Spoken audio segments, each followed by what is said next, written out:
നമസ്തേ. August മാസം 30-ാം തീയതി ജനിച്ച നിങ്ങളെക്കുറിച്ച് ന്യൂമറോളജി എന്ന മിസ്റ്റിക് സയൻസിലൂടെ ചെറിയൊരു വീക്ഷണം. ഇതിൽ ധാരാളം പോസിറ്റീവ് ഉണ്ടാകും, നെഗറ്റീവ് ഉണ്ടാകും. ആരെയും പ്രത്യേകമായിട്ട് ഇകഴ്ത്താനോ പുകഴ്ത്താനോ ഉള്ളതല്ല ഈ ചാനൽ. നിങ്ങളുടെ കഴിവുകളെക്കുറിച്ച് സൂചിപ്പിക്കുന്നുണ്ട്. വിശ്വാസമുള്ളവർക്ക് നിങ്ങളുടെ കഴിവില്ലായ്മയെക്കുറിച്ചും നിങ്ങളുടെ ന്യൂനതകളെക്കുറിച്ചും പറയുന്നുണ്ട്. അത് കണ്ട് മുന്നോട്ട് പോയാൽ വിജയമുണ്ടാകും. നിങ്ങളുടെ ഭാഗ്യസംഖ്യ 3 ആണ്. കളർ തെറാപ്പി പ്രകാരം ഈ കളേഴ്സ് വർക്ക് ചെയ്യുന്നുണ്ടല്ലോ മെൻ്റലി. നിങ്ങളുടെ ലക്കി കളർ റോസിൻ്റെ താമരപ്പൂവിൻ്റെ നിറമാണ്. ഇമ്പോർട്ടൻ്റ് ആയിട്ടുള്ള കാര്യങ്ങൾക്ക് വേണ്ടി പോകുമ്പോൾ ആ രീതിയിലുള്ള ഒരു ഡ്രസ്സ് ഇട്ടാൽ അനുഗുണമായിരിക്കും. ഒരുപക്ഷെ ഇതൊന്നും നിങ്ങൾ ചെയ്തിട്ടില്ലാത്തതുകൊണ്ട് അറിയില്ല, പക്ഷേ നിങ്ങൾ ചെയ്ത് നോക്കൂ. പിന്നെ നെഗറ്റീവ് ഡേയ്സ് എന്നാൽ അങ്ങനെ ഒരു ഘടകമുണ്ട്, എല്ലാവർക്കും അറിയത്തില്ല. 3 ആണ് ഭാഗ്യസംഖ്യ എന്ന് വിചാരിച്ചുകൊണ്ട് എല്ലാ മാസവും 3-ാം തീയതിയോ സിംഗിൾ ഡിജിറ്റായിട്ട് കിട്ടുന്ന 12-ാം തീയതി 1, 2, 3 ആണല്ലോ, 1 + 2 3, 21, 2 + 1 3, പിന്നെ 30. ഇത്രയും തീയതികൾ നിങ്ങൾക്ക് അനുഗുണമാണെന്ന് പറയാൻ പറ്റത്തില്ല. ഒരു പ്രത്യേക കാൽക്കുലേഷനാണ്. നിങ്ങൾ നല്ല കഴിവുള്ളത്. എനിക്ക് ഒരു ന്യൂമറോളജിസ്റ്റ് എന്ന നിലയിൽ എനിക്ക് റെസ്പെക്റ്റ് ചെയ്യുന്ന ഒരു നമ്പറാണ് 3. കാരണം ധാരാളം കഴിവുണ്ട്, ധാരാളം കാര്യങ്ങളിൽ ഒരേ സമയം ഏർപ്പെടും. അതിൻ്റെ പേരിൽ നിങ്ങൾക്ക് ഏകാഗ്രത കിട്ടത്തില്ല, ശ്രദ്ധ കിട്ടത്തില്ല. എല്ലാ കാര്യവും ഏറ്റെടുക്കും. പ്രതിഫലമൊന്നും ലഭിക്കുന്നില്ലെങ്കിൽ പോലും ചെയ്യുന്ന കാര്യങ്ങൾ നല്ല അന്തസ്സായിട്ട് നീറ്റായിട്ട് ചെയ്ത് തീർക്കുകയും ചെയ്യും. പിന്നെ ചെറിയ ചെറിയ കാര്യങ്ങൾ വന്നാൽ, ചെറിയ പ്രോബ്ലം പോലെ വന്നാൽ അത് നിങ്ങളെ മാനസികമായിട്ട് അല്പം ബുദ്ധിമുട്ടിക്കും. അത് ദുഃഖം പോലെ നിങ്ങൾക്ക് തോന്നും. Actually you are A gifted person with good qualities and positiveness. ദൈവത്താൽ നിങ്ങളെ പ്രത്യേകമായ രീതിയിൽ സൃഷ്ടിച്ച്, എല്ലാവരും ദൈവ സൃഷ്ടിയാണെന്നാണ് വിശ്വാസം. നിങ്ങൾക്ക് ധാരാളം ക്വാളിറ്റീസ് ഉണ്ട്. അത് എത്രത്തോളം ക്വാളിറ്റി ഉണ്ടോ അതിൻ്റെ അനുസരിച്ചുകൊണ്ട് ഡിഫക്റ്റും ഉണ്ടെന്ന് ചിന്തിച്ചു കൊള്ളണം. വ്യവസായമൊക്കെ നല്ലതാണ്, ബിസിനസ്സും കാര്യങ്ങളൊക്കെ നിങ്ങൾക്ക് നല്ലതാണ്. പുതിയ പുതിയ ആശയങ്ങളൊക്കെ കൊണ്ടുവന്ന് അത് അപ്ലൈ ചെയ്യാൻ പറ്റും. സമ്പത്തിനോട് ആദ്യ കാലഘട്ടങ്ങളിൽ മാത്രമേ മമത കാണിക്കുകയുള്ളൂ. കാലാന്തരത്തിൽ ഈ നേടിയതിനെ പറ്റിയൊന്നും നിങ്ങൾക്ക് ഈ ഭൗതികമായ സുഖം ഒന്നും അത്ര നോക്കത്തില്ല. പല ആൾക്കാരിലും കാണാം, കുറച്ച് നാൾ കഴിഞ്ഞാൽ ഇവർ വിരക്തിയായിരിക്കും. സമ്പത്തിനോടൊക്കെ എന്ത് എന്നുള്ള രീതിയിൽ. നിങ്ങളുടെ കുടുംബത്തിൽ ആരെങ്കിലും 30-ാം തീയതി ജനിച്ചവരുണ്ടെങ്കിൽ, 30ൻ്റെ സാന്നിധ്യമുള്ളവർ, അല്ല നിങ്ങളോ ആയിക്കോട്ടെ, ഒരു ഫാമിലി കൗൺസിലിംഗ് ആവശ്യമാണ്. ഇപ്പോൾ ഉദാഹരണം, ഞാൻ 30-ാം തീയതിയാണ് ജനിച്ചതെന്ന് വെക്കുക. ഞാൻ 30-ാം തീയതി അല്ല ജനിച്ചത് ആണെങ്കിൽ,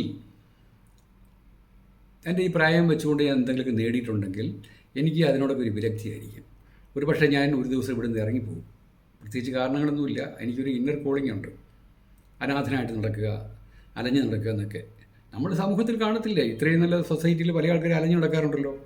അവരെപ്പറ്റി ഒന്ന് അന്വേഷിച്ചാൽ അറിയാൻ പറ്റും, പഠിച്ചാൽ അറിയാൻ പറ്റും. മിക്കവാറും 30-ാം തീയതിക്കാരാണ്. ഞാൻ ഈ പറയുന്നതൊന്നും തിയറിയല്ല, പ്രാക്ടിക്കൽ ലൈഫിൽ വന്നിരിക്കുന്ന പല കാര്യങ്ങളാണ്. ഇനി നിങ്ങളുടെ വിധിസംഖ്യ 30 വയ്ക്കുക. ജനിച്ച ഡേറ്റും മാസവും വർഷവും കൂടി കണക്ക് കൂട്ടുമ്പോൾ 30 വരുന്നതെങ്കിൽ വളരെ സ്ട്രോങ് ആണ്.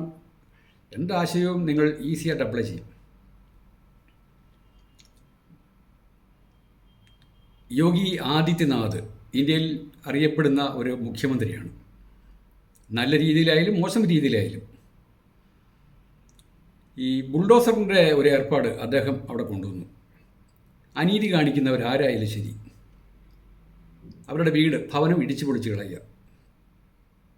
നിയമപരമായിട്ട് തന്നെയാണ്. എത്രയോ മുഖ്യമന്ത്രിമാരുണ്ട്, എത്രയോ മുഖ്യമന്ത്രിമാർ അഴിമതി കണ്ടിട്ട് കണ്ണടയ്ക്കുന്നു. പക്ഷേ യോഗി ആദിത്യനാഥ് അങ്ങനെയല്ലല്ലോ ചെയ്തത്. ഇത് ഇമ്മീഡിയറ്റ് ആക്ഷനാണ്. അതുപോലെ എൻകൗണ്ടർ എന്നുള്ള വാക്കൊക്കെ ഇന്ത്യയിലെ പൊതുവെ പ്രചാരത്തിൽ കൊണ്ടുവന്നത് തന്നെ അദ്ദേഹമാണെന്ന് പറയാം. സിനിമയിലൂടെ അല്ലെങ്കിൽ കുറ്റവാളികളെ കൊണ്ടുപോകുന്ന വഴിക്ക് ഒന്നുകിൽ ജയിലിലേക്ക് അല്ലെങ്കിൽ ഹോസ്പിറ്റലിലേക്ക് കൊണ്ടുപോകുന്ന വഴിക്ക് അവരെ അഴിച്ചുവിടും, ഓടിക്കോടാൻ പറയുന്നു. ഓടുമ്പോൾ വെടിവെച്ച് കൊല്ലുന്നു. നോക്കുമ്പോഴെന്താ, പോലീസിൻ്റെ കയ്യിൽ നിന്ന് രക്ഷപ്പെട്ട് ഓടിപ്പോകാൻ ശ്രമിച്ചപ്പോൾ വെടിവെച്ച് കൊന്നു. ഇതൊക്കെ അദ്ദേഹം അവിടെ പ്രാക്ടിക്കലായിട്ട് കൊണ്ടുവന്നതാണ്. മറ്റൊരു മുഖ്യമന്ത്രി അങ്ങനെ കൊണ്ടുവന്നതായിട്ട് എൻ്റെ അറിവിലില്ല. ഒരിക്കൽ ഡൽഹിയിൽ അവിടുത്തെ ഹൗസിംഗ് ബോർഡോ ഒക്കെ ആയിട്ട് എന്തോ ബന്ധപ്പെട്ട ചീഫ് അതോറിറ്റി ആയിരുന്നു നമ്മുടെ കോട്ടയം മണിമലക്കാരനായ അൽഫോൺസ് കണ്ണന്താനം. അദ്ദേഹമാണ് ഇന്ത്യയിൽ ആദ്യമായിട്ട് ബുൾഡോസർ പ്രസ്ഥാനം കൊണ്ടുവന്നത്. അവിടെ നല്ലൊരു ലോബിയായിരുന്നു, സാമ്പത്തികമുള്ളവരുടെ ലോബി. ഡൽഹിയിലെ പല സ്ഥലങ്ങളും അവരങ്ങ് അധികാരത്തിൽ പിടിച്ചെടുത്തിരിക്കുക. അതുകൊണ്ട് വലിയ ആകാശ മുട്ടയെ വലിയ കൊട്ടാരം പോലെ മതിലൊക്കെ പണിത് ഗുണ്ടകളൊക്കെ നിർത്തി കാവലായിരുന്നു. ഇദ്ദേഹം വാണിംഗ് പോലും കൊടുക്കാതെ അവിടെ ചെന്ന് ബുൾഡോസറുമായിട്ട് ചെന്ന് എല്ലാം അടിച്ചു നിരത്തി. അദ്ദേഹത്തിൻ്റെ ജനിച്ച ഡേറ്റ് ഓഗസ്റ്റ് മാസം 8-ാം തീയതിയാണ്. 8-ാം തീയതിക്കാരും അത്ര മോശമല്ല, ഏറ്റവും സ്ട്രോങ് ആണ് 8. അത്രയും വരില്ല ഈ 30-ാം തീയതിക്കാരോ 3-ാം തീയതിക്കാരോ. പിന്നെ 3-ാം തീയതിക്കാരുടെ പ്രത്യേകത, നിങ്ങളുടെ കുടുംബത്തിൽ ഭാര്യയോ ഭർത്താവോ ആരെങ്കിലും 8-ാം തീയതി 8, 17, 26 തീയതികളിൽ ജനിച്ചവരാണെങ്കിൽ അവരുടെ അടുത്ത് നിങ്ങളുടെ ഈ ഏകാധിപത്യ സ്വഭാവമുണ്ട്. അത് കാണിച്ചാൽ നിങ്ങൾക്ക് തന്നെ ബുദ്ധിമുട്ടാകും. പല ആൾക്കാരും വിചാരം ഈ ഡിക്റ്ററ്റോറിയൽഷിപ്പ് നല്ലതാണെന്ന്. അത്ര നല്ലതല്ല. ഇവർ അംഗീകരിക്കത്തില്ല 8-ാം തീയതി ജനിച്ചവർ. നിങ്ങൾക്ക് ഒരു ചെറിയ ജോലി കിട്ടിക്കഴിഞ്ഞാലും മുകളിലേക്ക് പെട്ടെന്ന് കയറിപ്പോകാനുള്ള അപാര യോഗമാണുള്ളത്. ബൃഹസ്പതിയാണല്ലോ നിങ്ങളുടെ അധിഷ്ഠാന ദേവത, ദേവഗുരു വ്യാഴം. അതുകൊണ്ട് തന്നെയാണ് അറിവും ബുദ്ധിയെല്ലാം ഉപയോഗിച്ചുകൊണ്ട് നിങ്ങൾ മുന്നോട്ട് പോകും. നിങ്ങൾക്കൊരു ചൊല്ലുണ്ട്, നമ്മുടെ ഒരു ഇംഗ്ലീഷ് പോയറ്റായ ജോൺ മിൽട്ടൺ എഴുതിയ, അല്ലെങ്കിൽ അദ്ദേഹം പറഞ്ഞിരിക്കുന്ന ഒരു ചൊല്ല്, സ്വർഗത്തിൽ വാഴുന്നതിലും ഇഷ്ടം അല്ലെങ്കിൽ നല്ലത് സ്വർഗത്തിൽ സേവനം അനുഷ്ഠിക്കുന്നതിലും നല്ലത് നരകത്തിൽ വാഴുന്നതാണ്. അദ്ദേഹത്തിൻ്റെ ചൊല്ലാണ്. അത് നിങ്ങളെ സംബന്ധിച്ച് ഏറ്റവും പ്രാക്ടിക്കലായിട്ട് ഉള്ളതാണ്. ഒരു സ്കൂളിൽ ഹൈസ്കൂളിൽ അധ്യാപകനായിരിക്കുന്നതിനേക്കാളും നിങ്ങൾക്കിഷ്ടം LP സ്കൂളിൽ ഹെഡ് മാസ്റ്റർ അല്ലെങ്കിൽ ഹെഡ് മിസ്ട്രസ് ആയിട്ടിരിക്കുന്നതാണ് ഇഷ്ടം. എൻ്റെ ഒരു അനുഭവം പറയാം. ഇവിടെ ദുബൈയിൽ എയർപോർട്ട് ഫ്രീ സോണിൽ എൻ്റെ ഒരു ഫാമിലി ഫ്രണ്ട് ജോലി ഉണ്ടായിരുന്നു. 18,000 ആയിരുന്നു സാലറി. 18,000 ദിർഹം. അത് നമ്മുടെ ഇന്ത്യൻ റുപ്പി പറയുമ്പോൾ ഓൾമോസ്റ്റ് 4 ലക്ഷം രൂപ എന്ന് പറയും. 4 ലക്ഷം രൂപ ശമ്പളം.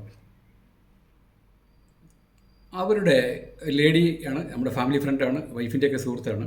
അവരുടെ സുഹൃത്തിന്, കൂട്ടുകാരിക്ക് ജോലി നഷ്ടപ്പെട്ടു. അപ്പം നമ്മുടെ ഈ ഫാമിലി ഫ്രണ്ടിനോട് അവർ പറഞ്ഞു, എനിക്കൊരു ജോലി എങ്ങനെയെങ്കിലും മേടിച്ച് തരണം. ഇവരവിടുത്തെ ഹെഡാണ്. അവർ ബോസിനോട് പറഞ്ഞ് ആ കൂട്ടുകാരിക്ക് അവിടെ 8,000 ദിർഹത്തിൽ ജോലി മേടിച്ചു കൊടുത്തു. 8,000 ദിർഹം എന്ന് വെച്ചാൽ 2 ലക്ഷം രൂപ.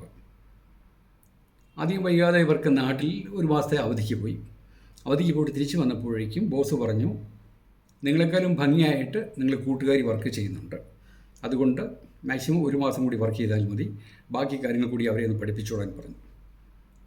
നിങ്ങൾക്ക് 4 ലക്ഷം അല്ലെങ്കിൽ 18,000 ദിർഹം തരണം, മറ്റവർക്ക് 8,000 ദിർഹം കൊടുത്താൽ മതി. 4 ലക്ഷം കൊടുക്കേണ്ട, അവർക്ക് 2 ലക്ഷം കൊടുത്താൽ മതി. ഇതിവിടെ ഉണ്ടായ സംഭവമാണ്. എനിക്ക് ഈ കൗൺസിലിംഗ് എൻ്റെ അടുത്ത് കൺസൾട്ടേഷന് വേണ്ടി വരുമ്പോഴാണ് ഓരോ ആൾക്കാരും അവരുടെ bad and good experience share ചെയ്യുന്നത്. പക്ഷേ അതാണ് ഞാൻ നിങ്ങളുടെ അടുത്തും പറയുന്നത്. ഇങ്ങനെ പറഞ്ഞപ്പോൾ ഞാൻ പറഞ്ഞു, മിക്കവാറും 3-ാം തീയതി ജനിച്ചവരായിരിക്കും. 3, 12, 21, 30 അപ്പോഴാണ് ഇവർ പറഞ്ഞത് 30-ാം തീയതി ജനിച്ച സ്ത്രീയാണ് അവരുടെ കൂട്ടുകാരി. ഇതിലൂടെ ആരും കുറ്റപ്പെടുത്തുമില്ല. നിങ്ങൾ 30-ാം തീയതി ജനിച്ചവരാണെങ്കിൽ, അല്ലെങ്കിൽ 3, 12, 21, 30 തീയതികളിൽ ജനിച്ചവരാണെങ്കിൽ നിങ്ങൾക്ക് എവിടെയും നുഴഞ്ഞു കയറി ഉയരങ്ങളിലേക്ക് പോകാമെന്നുള്ളൊരു പോസിറ്റീവ് ഘടകം എടുത്താൽ മതി, നെഗറ്റീവായിട്ട് എടുക്കണ്ട. ഇനി ഇത് കേട്ടുകൊണ്ടിരിക്കുന്ന നിങ്ങളുടെ സുഹൃത്തുക്കളോ ആരെങ്കിലും ഫാമിലി ഫ്രണ്ട്സോ ആരെങ്കിലും ആയിക്കോട്ടെ, ഈ പറഞ്ഞ ഡേറ്റിൽ 3, 12, 21, 30 തീയതികളിൽ ജനിച്ചവരാണെങ്കിൽ അവരെ സൂക്ഷിച്ചോണം. നിങ്ങളുടെ ജോലി സ്ഥാപനത്തിലേക്കൊക്കെ ഇവരെ കയറ്റിവിട്ടാൽ അധികം വൈകാതെ നിങ്ങളെ അവിടുന്ന് ഔട്ടാക്കിയിട്ട് അവർ മുകളിലേക്ക് കയറിപ്പോകും. അക്കാര്യത്തിൽ വലിയ മനസാക്ഷിയൊന്നും കാണിക്കത്തില്ല. ഞാൻ ഈ പറഞ്ഞ വാക്ക് മോശമായിട്ട് തോന്നണ്ട, ഇറ്റ്സ് മൈ എക്സ്പീരിയൻസ്. പറഞ്ഞല്ലോ, ആരെയും താഴ്ത്തി കിട്ടാൻ വേണ്ടിയിട്ടല്ല പറഞ്ഞത്. നിങ്ങൾക്ക് ചെറുപ്പം മുതലേ നല്ല ശീലം കിട്ടിയാൽ ഏറ്റവും നല്ലതായിരിക്കും. എല്ലാവർക്കും നല്ല ശീലം കിട്ടണമെന്നില്ല. ഐ ആം റിയലി സോറി പറയുന്നു. നിങ്ങൾക്ക് അല്പം പൊങ്ങച്ചം ചെറുതായിട്ടുണ്ട്. ഈ 9 നമ്പറിൽ 1 തൊട്ട് 9 വരെയുള്ള നമ്പറിൽ പൊങ്ങച്ച ഉള്ള ആൾക്കാരാണ് നിങ്ങൾ. എല്ലാ മനുഷ്യരും പൊങ്ങച്ചം കാണുമായിരിക്കും. നിങ്ങൾക്ക് ഒരു 10 സെൻറ്റ് ഭൂമിയേ ഉള്ളൂ എന്ന് വയ്ക്കുക നാട്ടിൽ. ഒരു അപരിചിതരായ സ്ഥലത്ത് നിന്നിട്ട് ഭൂമിയെ സംബന്ധിച്ച് എന്തെങ്കിലും പറയുമ്പോൾ പറയും, എനിക്ക് അവിടെ 1 ഏക്കറുണ്ട് എന്ന് പറയും. 10 സെൻറ്റേ കാണുള്ളൂ. ഇനി ഒരു യാത്രയെക്കുറിച്ച് പറഞ്ഞെന്ന് വയ്ക്കുക. യാത്ര, ഞാൻ അടുത്ത മാസം ഞാൻ നാട്ടിലേക്ക് നിന്ന് പോവുകയാണ്. ശരി, ഏത് എയർപോർട്ടിലേക്കാണ്? കൊച്ചി, നെടുമ്പാശ്ശേരി, അല്ലെ ട്രിവാൻഡ്രം, അല്ലെ കരിപ്പൂർ ആയിക്കോട്ടെ, എവിടെ ആയിക്കോട്ടെ. അവിടുത്തെ എയർപോർട്ടിലെ ചെയർമാൻ എൻ്റെ സുഹൃത്താണ്, എന്തെങ്കിലും ആവശ്യമുണ്ടോ എന്നോട് പറഞ്ഞാൽ മതി. ഇങ്ങനെ പറയും. വെറും പോഞ്ച്. യാഥാർത്ഥ്യമൊന്നുമില്ല. ചെയർമാൻ്റെ ഫോട്ടോ പോലും കണ്ടു കാണത്തില്ല. കഴിഞ്ഞ ഇടയ്ക്ക് ഇവിടെ പറയുന്നില്ല, പറഞ്ഞാൽ പിന്നെ അദ്ദേഹത്തിന് ചെവിക്ക് ചെല്ലും. ഇപ്പോൾ നരേന്ദ്രമോദിയെക്കുറിച്ച് പറഞ്ഞു, ഇന്ത്യൻ പ്രൈം മിനിസ്റ്ററിനെ കുറിച്ച് പറഞ്ഞാൽ ഇദ്ദേഹം പറയും, ഇന്നാൾ കൊച്ചിയിൽ വന്നപ്പോൾ ഞങ്ങൾ സംസാരിച്ചല്ലോ, ഒരു അരമണിക്കൂറോളം സംസാരിച്ചു. ഇങ്ങനെ വരെയും അടിച്ചുവിടും. ഇങ്ങനെയുള്ള ചില വാചകങ്ങൾ കൊണ്ട് ചില സ്ത്രീകൾക്ക് അറിയില്ലാതെ ഇവരുമായിട്ട് ഇവരുടെ കൂടുതൽ ഫ്രണ്ട്ഷിപ്പ് ഉണ്ടാകും.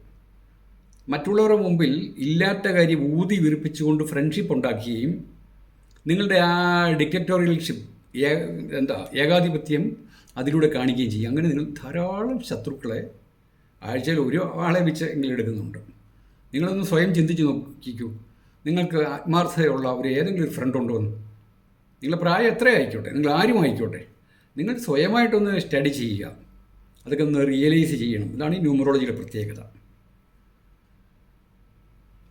ഓക്കെ, എന്തായാലും വീഡിയോ അധികം നീട്ടുന്നില്ല.